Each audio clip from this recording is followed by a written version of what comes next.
Well, Andy, is that one of the least nil-nil games of football that you've ever seen, despite it being nil-nil at the end? Yeah, it was a great game, wasn't it? I mean, I thought great advert for League Two, that.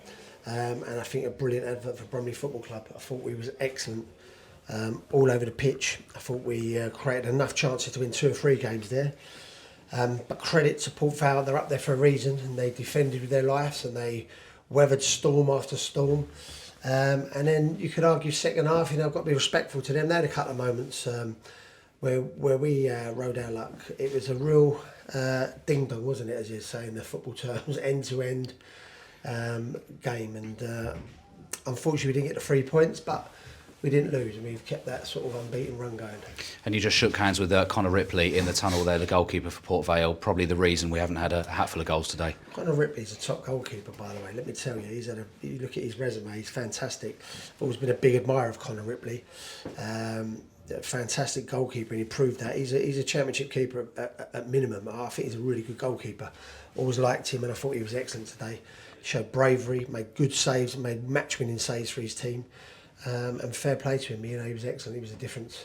There was heart, guts, desire from Bromley today. Have you seen everything you want from your team in 90 minutes there? I think I've just seen from my team what I expect, and I kind of want to make sure that they keep their feet on the ground, because we want to be up the table, we want to keep pushing, but that's a minimum. That's got to be a minimum. That's us. And I think if you're a football supporter, and I say this so many times, if you're a football supporter and you see your team and your players giving that performance every game, you're going to go home happy. Whatever the result, we always want the result, but you're going to go home happy and pretty proud of your team. And going toe-to-toe as well with one of the best sides in the division, and the side who've got the best away record in League Two. Yeah, I mean, they've got a wealth of experience in that team, and players that have been around the block. So they're a good team, and they're well drilled. They've got a manager that's worked at a high level, and a staff that's worked at a high level. So they've got pretty much everything going on there. And let's be honest, Port Vale are a big club. So I think we've got to be respectful. We knew it was going to be a tough game. We knew it weren't going to be easy, but we really created enough chances first half, I think, to really put our noses in front. But we didn't, and fair play to them. Lots of chances, like you say. One that sticks in my mind is Cameron Congreve right before he came off with what would have been, if that went in, possibly one of the goals of the season. Cameron's a really good player, isn't he? I mean, we like him. He does some really good things. Cameron's just got to add goals to his game. He done it the other week, and I thought he was off and running, and he will get goals to his game. He's still a young boy learning his trade, but he's got energy, he's got honesty, and he's got skill and to die for. And if he adds goals to his games, he's going to be a real top player. The game seems to be played at 100 miles an hour from start to finish today, and a topsy-turvy ending towards the end of the game. Either team could have nicked it.